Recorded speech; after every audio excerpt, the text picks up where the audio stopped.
yi nga xam ne woon nañ ko daal di wul mën a toppee ki nga xam ne que moo di justement Badara Gadiaga. Donc les enquêteurs soupçonnent le chroniqueur de TFM d'avoir été rémunéré pour certaines de ses prises de position médiatiques jugées orientées à cet effet. Les investigations se concentrent sur une entreprise à son nom dénommée censée exactement d'opérer dans le secteur du développement informatique. Donc on a enquêteurs yi si noonu itam ñu souhaiter comprendre si cette structure n'est pas en réalité un canal par lequel auraient transité des fonds destinés à financer une éventuelle propagande. Man ni kon nag taxaw neen exactement si les biens de Badara Gadiaga ay biens yi nga xam ni itam mu koy daal di yore et tout. Donc nag enquêteurs yi taxaw neen par rapport ak société bi nga xam ni itam dirigé nañ ko ñuy njottees ni est-ce que nekkul foofu la ñuy daal di jaar pour amal li nga xam nekk moo di ay propagande. En tout cas donc dans ce contexte article 80 am na lu mu si évoqué. Celui-ci vise notamment les personnes soupçonnées d'avoir perçu des financements dans le but de nuire à la sûreté de l'État ou au prestige de ces institutions. Un ajout qui a profondément modifié la posture de la défense, laquelle dénonce une volonté manifeste de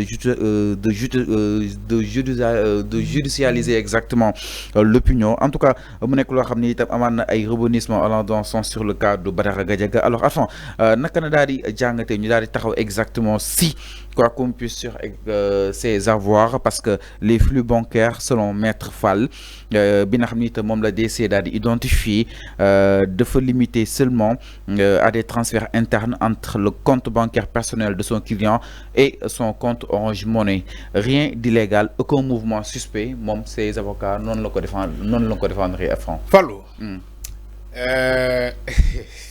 Franchement c'est tellement rigolo. Xam nga dafa am benn jour bi may def émission.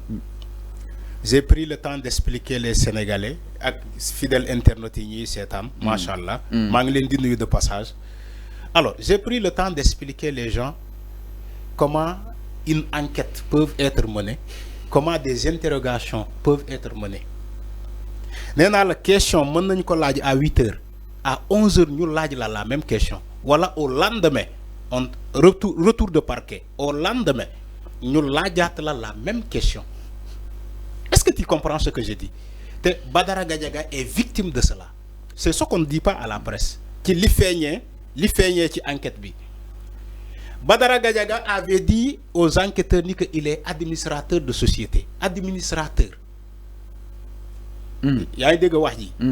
Il est un administrateur de société. Société bi ñuy dénommé. Voilà. GS. Voilà. Pourtant loolu sénégalais war nañu ko xam, war nañu ko informer à la population ñu xam ci interrogation bi. Tu dis aux enquêteurs ni que yow tu es un administrateur de société. Ba enquêteurs yi laaj la ban société ak ban société nga moom wala ngay administrer. Il dit je ne vais pas parler de mes sociétés. Mon noppi. Il a refusé de répondre à ces questions. Oui. Lui qui avait déclaré qu'il est un administrateur de société. Tu reviens, on te pose la même question, tu ne dis pas ça. Donc il y a problème. Fallo. Mais en code pénal, est-ce que Badara a ses prérogatives exactement de cacher ses sociétés? Mais est-ce qu'il a le droit de les cacher devant les enquêteurs? Fallo, dina leer dañuy waxtaan rek. Té Sénégalais yi dinañu xam lu leen leer. Allez, demande. Alors, yow boo nee enquêteur yow tu es un administrateur de société.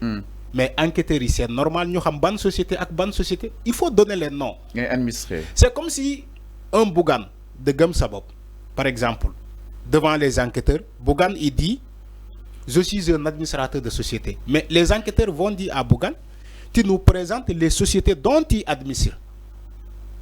Bougane va dire oui, par exemple, Boisson King, voilà des médias, voilà leneen ak leneen par exemple. Mais c'est comme ça. Donc Badara Gadiaga il dit aux enquêteurs je suis un administrateur de société. Okay.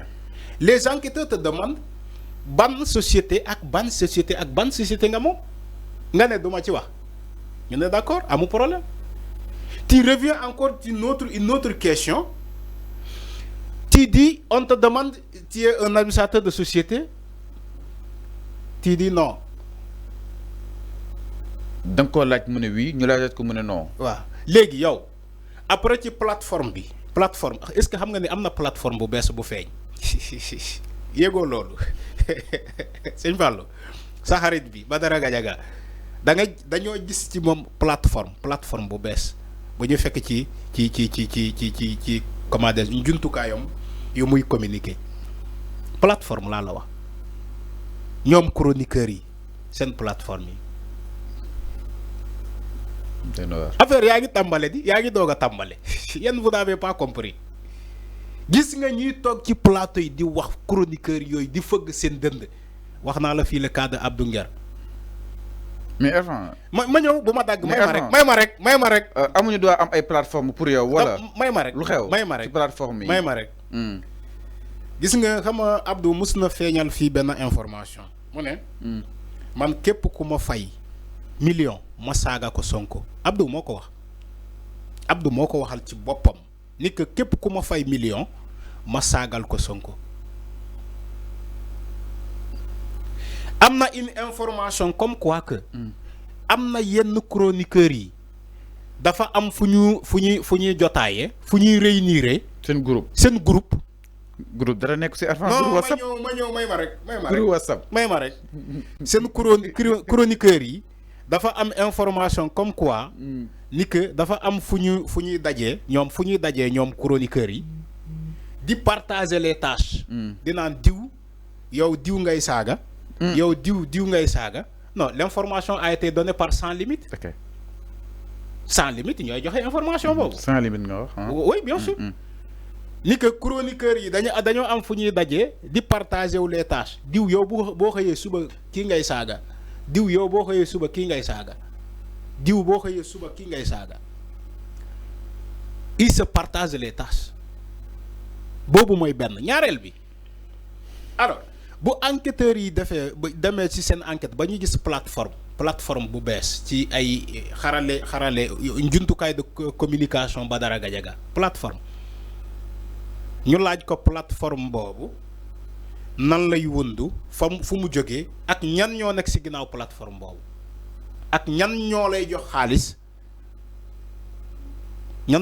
xaalis bien sûr parce que mbir xaalis feeñ na yow yaa ngi ni liir nga ko fii sànq mbir xaalis bu feeñee rek transaction yi mbir xaalis bu feeñee rek y a problème donc ñoom Badara Gadiaga cela veut dire que damay poser une question donc cela veut dire que ñoom Badara Gadiaga ba ñuy togg ci plateau di attaquer Ousmane Sonko wala di attaquer le régime c'est parce que dañuy recevoir xaalis non j'espère que du loolu déedéet sañuñu ko kay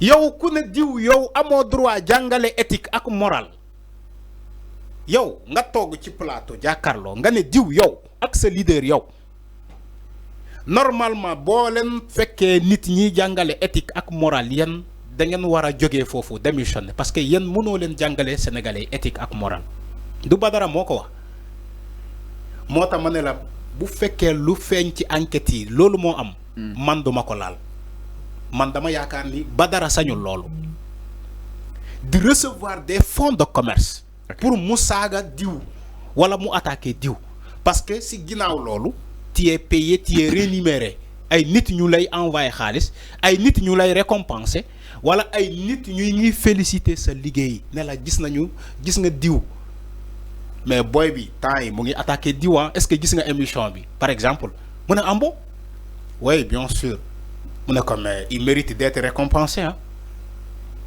alors il mérite d'être récompensé mi ngi naan Arfan donc moo tax ma ne la bu fekkee loolu am na man damay ne non déedéet Badara Gadiaga xanaa sañul loolu. alors Arfan ñu dem si xibaar bi nga xam ni itam mujj na wàcc à la dernière minute information boo xam ni itam mujj na daal di wàcc du côté de la régie donc jàpp leen le chroniqueur Badara